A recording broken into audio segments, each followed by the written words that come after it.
Good morning, Mike and Arlen, our Philippine journey.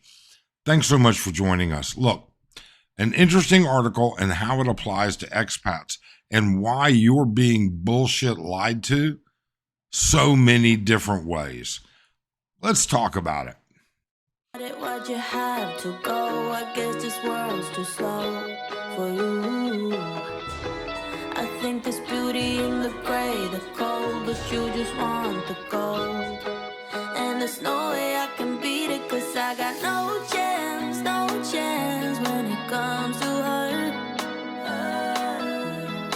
She got the glitter and the fame, and I just wasn't enough. Okay, so there was recently an article in the Cebu Times. Okay, you can look it up. House panel approves a 200 peso daily wage hike.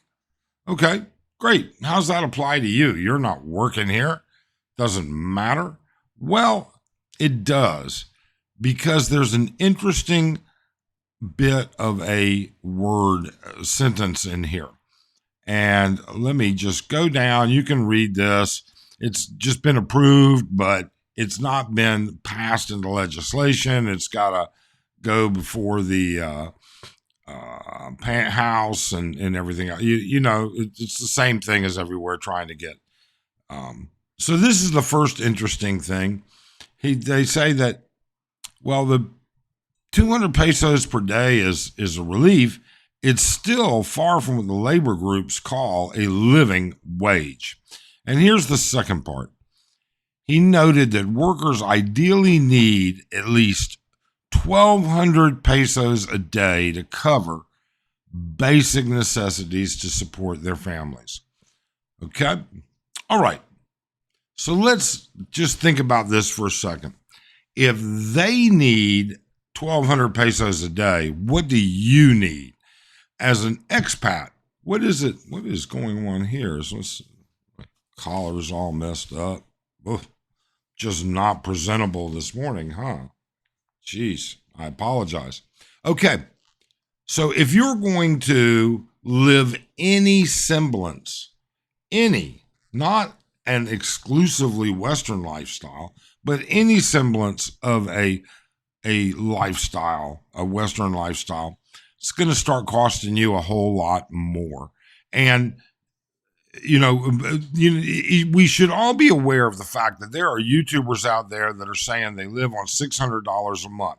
They live on all kinds of different things. Well, 1,200 pesos a day, okay, is $600 a month. That gets you, it's actually $616.32.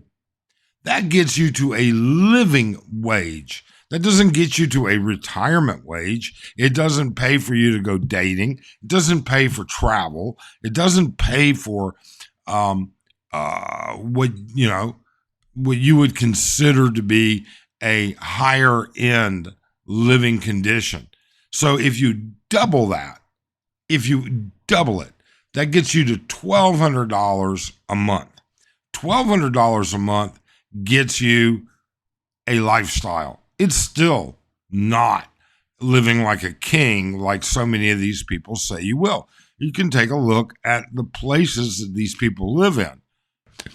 And that's where the first lie comes in. Yes, the place is presentable, but we don't talk about how much money did they put into it. How much extra did they take to rebuild it, to turn this living situation into something more conducive to their retirement life? Okay? How much money did they use to buy that condo to begin with, or that home, or the land that their wife has, and then build a 5-bedroom house on it? Well, when you don't have rent, 600, 1,200 pesos a day, $1,200 a month. Yeah, I guess that you could do that, but you're still going to be limited. Now, one of the things that I think is important here is IBAN, and I'll put the link up there and show it. IBAN is a not-for-profit, okay, research, education, and information development institution. It's been around since the 80s. I highly suggest that when you're bored, go to their website, read their articles. While I don't agree with all of them, I especially don't agree with what they call a living wage. I do really appreciate the information they have because they're not afraid of bucking the trend and pointing out the fallacies. I mean, when we think about all of these different things, let me bring something else up here real quick. Saturday, Sunday. So Sunday, the 2nd of February, let me just triple check here. Yes, Sunday, tomorrow, the 2nd of February, 9 a.m. in the Philippines, Saturday, 9 p.m. in the U.S., Eastern Standard. We're going to have a live stream, and we highly encourage you to join our live stream, come up on the panel if you want to, and discuss what you think the changes that are being proposed and taking place within the new Trump administration. Are they going to have an impact in the Philippines and worldwide with expats? I think it's something else to look at. So please do join us. Now, as we continue down the road here, $1,200 a month. We see a lot of different aspects here of how people live. And one of the things that it doesn't take a rocket scientist to figure out is that what you get for information, what YouTubers pull and put out as information is sometimes very, very far. That unemployment is low. Well, unemployment is low because the Philippines doesn't report underemployment. The Philippines doesn't report people who have just given up trying to find a job. And it relies on surveys. It relies on people. The government doesn't actually track it with respect to groups of individuals. It's just bullshit. Secondly, get in your vehicle, get in a jeepney, get in a trike, rent a driver, and have them drive you out into the province and the provincial areas. You'll see what the hell poverty really can look like.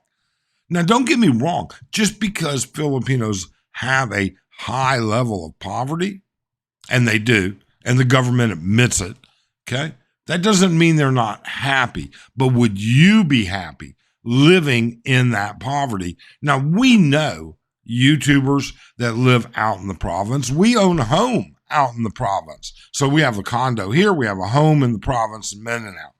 All right. They are happy. Most of them, to a large degree, are happy because it's all they know. It's all they've ever experienced. And while their life has improved, they look at it as a positive. But how far has it improved? So let's get back to you, though. Let's get back to you, the guy that's thinking of coming over to the Philippines. $1,200 a month does not buy you living like a king. I don't give a shit what anybody says. I have seen the way some of these people live. I couldn't do it. That's not to say that they don't live well. All right. It's just to say it's not my idea. It may not be yours. Perhaps it is. There are people that live on $200 a month rents.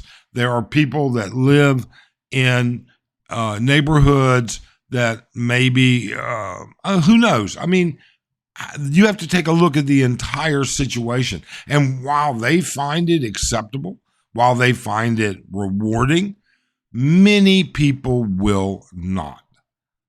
Just as many that find it rewarding will not find it rewarding. That's probably the best way to say it. I encourage you to take a look at IBAN. I encourage you to figure out how you're going to do it. I mean, let's just be serious. If you're broke and you're happy, clap your hands. If you're broke and you're happy, clap your hands. Well, you know what? If you are, great. But would I come here on $1,200 a month with no savings hardly, barely an emergency fund, and nothing to go back to in the U.S.? No way. No way would we ever do that. Arlen and I just simply would not. We know better. And we know better because it suits us, not because it's a better situation. Okay? All of that being said, I'm sure there are going to be plenty of people who will sit there and say, I live on $1,200 a month. Well, okay, great. If you're totally happy, if you live exactly the way you want, I mean, a living wage of $600 a month, the government says is a living wage here. Well, okay. That means they also say 21 pesos a meal, not even 50 cents a meal.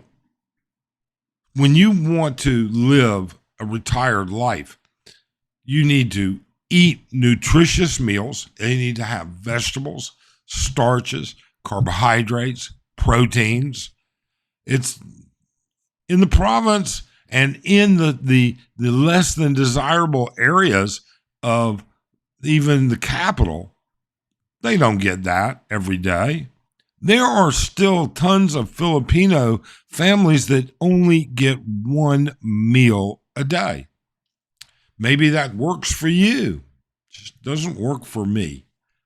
You can see. All of that in the comments below. Please let us know what you think. In addition, please come to our live stream tomorrow. We really are looking for an engaging, mature conversation. Thanks so much. Have a great day.